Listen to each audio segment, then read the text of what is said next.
So the New York Knicks have secured the 5th seed in the East with a record of 47-34.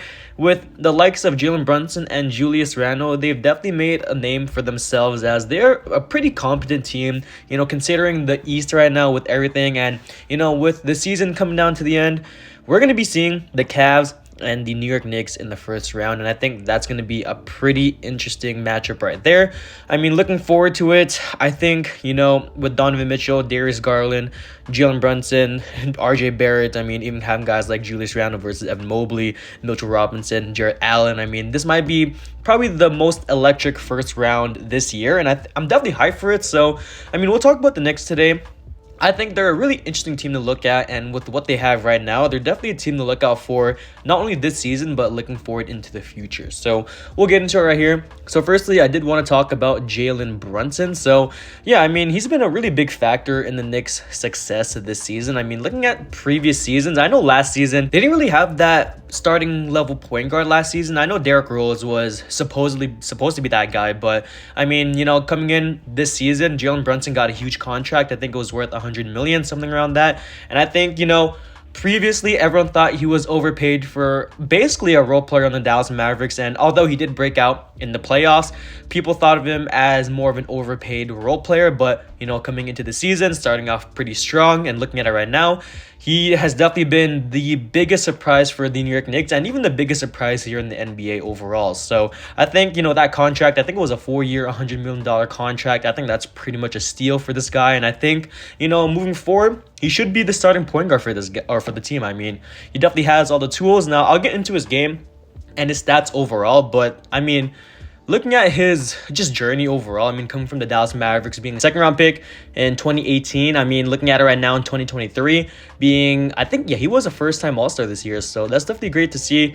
Jalen Brunson, he's one of the most interesting players. He is 6'1", but what he's able to do at his height is definitely pretty amazing. So looking at his season stats overall, 24 points per game, 3.5 rebounds, 6 assists per game on 49% from the field, 42 from 3, and then 83% shooting splits. That's a pretty efficient season coming from him, and basically being a full-time starter without a ball-dominant guy. Even like Julius Randle, he's a guy that commands the ball, but with Jalen Brunson coming to the New York Knicks, he's going to have a lot more on-ball, duties. And I think, being the full-time point guard for a team without Luka Doncic has definitely helped his game grow overall. So yeah, 24 points per game for Jalen Brunson. If you look at his previous stats from last season, he's up. Yeah, let's see. He's up from 16 points per game last season all the way up for 24 points per game. Looking at his rebounding, it's down a little bit. He went from 3.9 to 3.5 this season, but looking at his assists, he went from 4.8 to 6.2. Looking at some shooting splits, it didn't really change too much. Only 1% from the field goal. Looking at three-pointer, that went up from 37 to 42.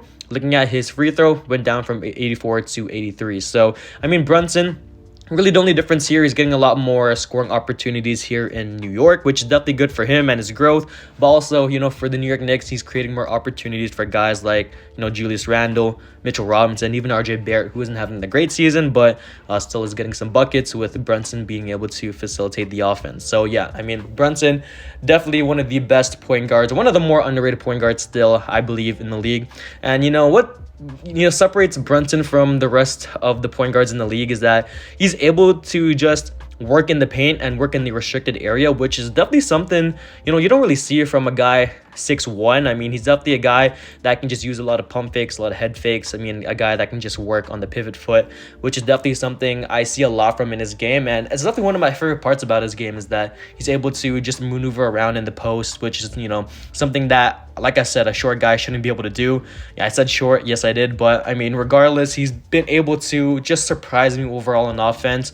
Defensively, he's not that bad either. He's a pretty respectable defender. But, regardless, Jalen Brunson, probably the best fit for the New York Knicks in terms of, playing that point guard position. So I won't go too in depth on Julius Randle, since I think every Knicks fan knows what he's capable of. But, him being able to coexist with Jalen Brunson and both of them being a pretty high scoring duo, I think, both of them working pretty well together is definitely why the New York Knicks have been pretty great on offense. So yeah, we'll look at some other pieces for the New York Knicks, I mean, specifically their bench depth. Now, looking at guys like Emmanuel Quickley, Quentin Grimes, Obi Toppin, Josh Hart, Isaiah Hartenstein, and Mitchell Robinson, all these guys have the ability to give the Knicks some pretty valuable minutes, especially in the playoffs. I think, with a guy like a Mitchell Robinson, who has been pretty injury prone in his career, a guy like an Isaiah Hartenstein can definitely slot into the 5. Even guys like RJ Barrett, who, if he's not hot, I mean, a guy like a Josh Hart can slide in there, or even Quentin Grimes, who has the ability to score pretty well. I think, all these guys have the ability to give the Knicks some pretty good minutes, especially Emmanuel Quickley, who has definitely proven to be, I would say, the 6th man of the year this season, which is definitely, I would say, well deserved for him, especially with his scoring ability.